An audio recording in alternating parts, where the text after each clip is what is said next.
Scotland looks set to make fracking illegal. Fracking shale gas from the land is lucrative for energy-rich countries around the globe, but many are concerned about the environmental impact. One such place is Scotland. The Scottish government looks set to make fracking illegal in the country, following opposition against it from the public. But why is the process so controversial? Fracking miners bore a deep pipeline that curves and extends for miles. Next, they ply it with fracking fluid. This is a cocktail of water, sand, and toxic chemicals. Pressure from this creates underground fractures that the sand keeps open. Shale gas then flows back towards the surface, where it is extracted for energy use. Fracking opponents fear the process may cause cracks in near-surface underground rock.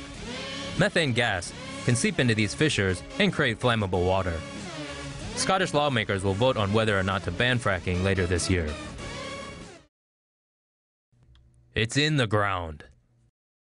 Teens rescued after spending 3 days in Paris catacombs. 2 teenagers learn the hard way why you're not supposed to venture into the restricted areas of the underground ossuaries in Paris. The catacombs underneath the city of Paris hold the remains of more than 6 million people. Enthusiasts of the catacombs, known as cataphiles, often illegally enter parts of the tunnels not open to the public via secret entrances. The 2 teenagers who were lost there spent 3 days in the dark and cold narrow passageways and developed hypothermia from exposure to temperatures as low as 15 degrees Celsius. They were found after Paris fire service officers used tracker dogs to locate them. Human remains were transported from the Cemetery of the Innocent to the catacombs in 1786, after the cemetery was closed due to overuse. Parts of the catacombs have been a tourist attraction since the late 18th century. Elon Musk is now dabbling in boring machines. The man behind Tesla and SpaceX has set his sights on another venture, boring. The goings-on behind Elon Musk's Boring Company were recently unveiled after a SpaceX employee shared a photo of the company's tunnel boring machine on Instagram. A boring machine excavates tunnels with a giant circular cutter head. The machine is designed to bore through anything from hard rock to sand.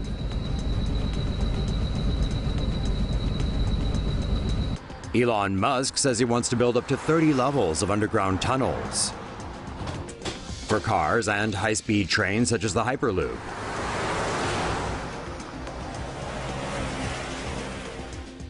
Musk has said his boring company would create 1 trillion jobs in the future. We certainly hope that's true.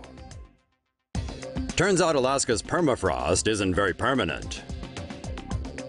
Permafrost covers nearly 1/4 of the northern hemisphere, and if that melts, life as a whole lot of folks know it will be put on ice. Alaskan permafrost, layers of soil that remain consistently frozen, is thawing, and scientists think this may lead to a further rise in global warming, regardless of attempts to curb it. According to the New York Times, researchers withdrew water and sediment samples from permafrost cores and installed temperature probes in the ground. Their aim is to better understand how permafrost interacts with the environment. In northern Alaska, permafrost 65 feet deep is said to have warmed from -8 to -3 degrees Celsius over the past decades. Globally, permafrost is believed to hold approximately double the amount of carbon currently in the atmosphere. When it defrosts, the carbon is sent back into the atmosphere. Scientists believe this could warm the planet over the coming centuries. This is why Roman concrete outperforms our own. Roman concrete is known for being durable, so much so that some structures made of this material have lasted for thousands of years. Modern concrete structures, however, have significantly shorter lifespans.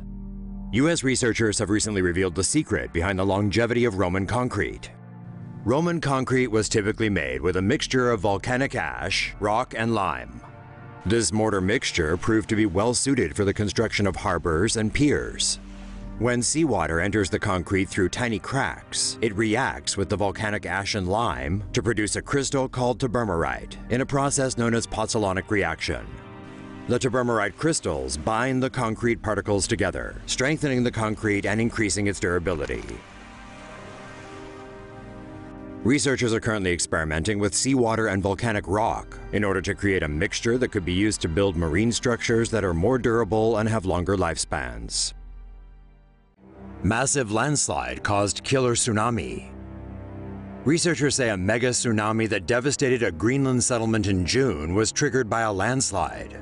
On the night of June 17th, a landslide hit Karat Fjord on Greenland's west coast. The landslide was so large, it produced a seismic signal that suggested a magnitude 4.1 earthquake. Large volumes of rock plunged 1,000 feet into the waters below, shattering a glacier and triggering a mega tsunami with waves over 90 meters high. The tsunami devastated a nearby fishing village, washing away 11 houses and leaving at least 4 people presumed dead. A team from the Georgia Institute of Technology visited the site to collect information and are aiming to produce a 3D reconstruction of the incident. Researchers also determined that another landslide in the fjord may be imminent, leading authorities to evacuate 3 villages in the region. Though the cause of the landslide has not been determined, experts say factors such as those brought about by climate change may increase their frequency.